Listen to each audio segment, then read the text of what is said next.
Lecture de la lettre de saint Paul apôtre aux Romains.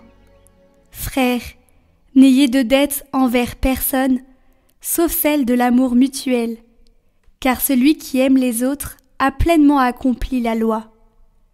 La loi dit : tu ne commettras pas d'adultère, tu ne commettras pas de meurtre, tu ne commettras pas de vol, tu ne convoiteras pas. Ces commandements et tous les autres se résument dans cette parole : tu aimeras ton prochain comme toi-même. L'amour ne fait rien de mal au prochain. Donc, le plein accomplissement de la loi, c'est l'amour.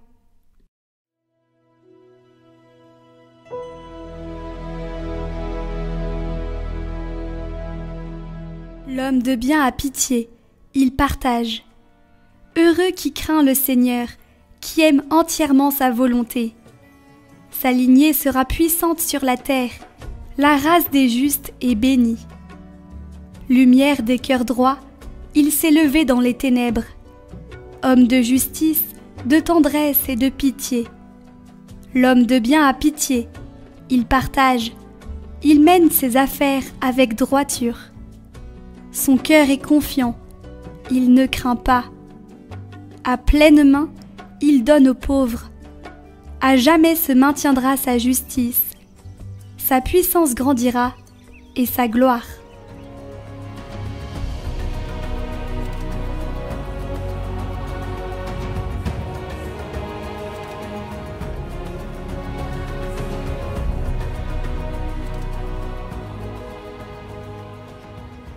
Évangile de Jésus-Christ selon saint Luc. En ce temps-là, de grandes foules faisaient route avec Jésus.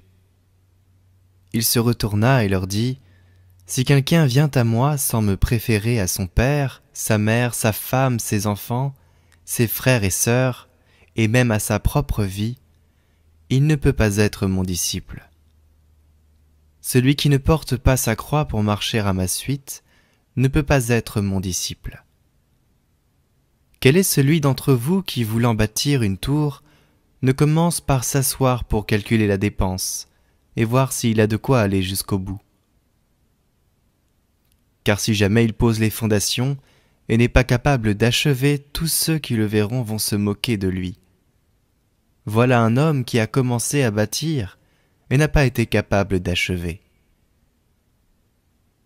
Et quel est le roi qui, partant en guerre contre un autre roi, ne commence par s'asseoir pour voir s'il peut, avec 10 000 hommes, affronter l'autre qui marche contre lui avec 20 000.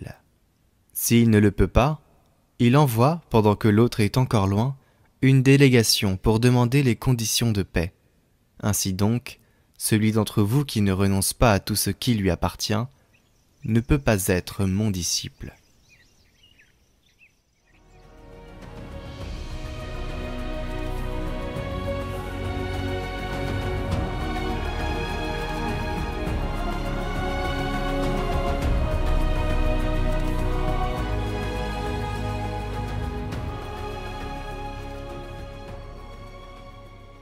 Aimer Jésus plus que tout, même plus que ceux qu'on aime le plus.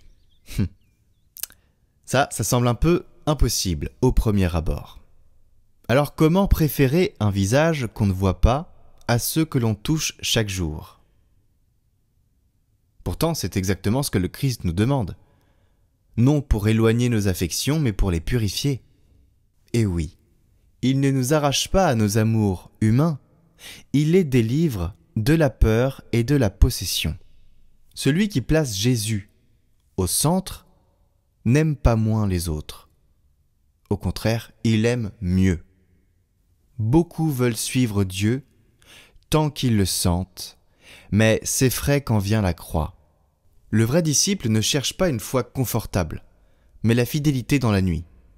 Et suivre le Christ, ce n'est pas fuir le monde, c'est aimer jusqu'au bout, là où l'amour coûte. Il nous coûte. C'est en mettant Jésus en premier que nous devenons capables d'un amour vrai, qui ne cherche ni retour, ni contrôle. Alors, nos relations humaines se déploient dans la lumière de Dieu. Elles cessent d'être des liens qui serrent pour devenir des chemins qui élèvent. Et Paul en donne la clé. N'ayez de dette envers personne, sinon celle de l'amour. C'est le seul commandement qui ne s'épuise pas. L'amour chrétien ne s'ajoute pas aux autres vertus, il les accomplit. Il ne se calcule pas, il se reçoit, et celui qui aime en Dieu devient libre de toute comparaison, de tout intérêt. Il n'aime plus pour se combler lui-même, mais pour servir, et c'est cela la croix. Non pas un fardeau, mais une orientation, celle du cœur tourné vers le haut. Nous portons tous quelque chose qui pèse, mais celui qui la porte derrière Jésus découvre qu'elle ouvre un passage. C'est pourquoi dans toute relation amoureuse, amicale, fraternelle, si le Christ est au centre, tout peut traverser l'épreuve sans se briser. Aimer Jésus d'abord, ce n'est pas délaisser les autres, c'est les aimer en vérité parce que lui seul apprend à aimer sans peur. Et pour aller plus loin, chers amis, je vous propose la série sur les 10 commandements que je vous mets en lien en haut à droite et en description. Il est toujours bon de se rappeler comment ces 10 commandements s'articulent, car la vie est un combat et parfois nous devenons aveugles alors que nous étions voyants.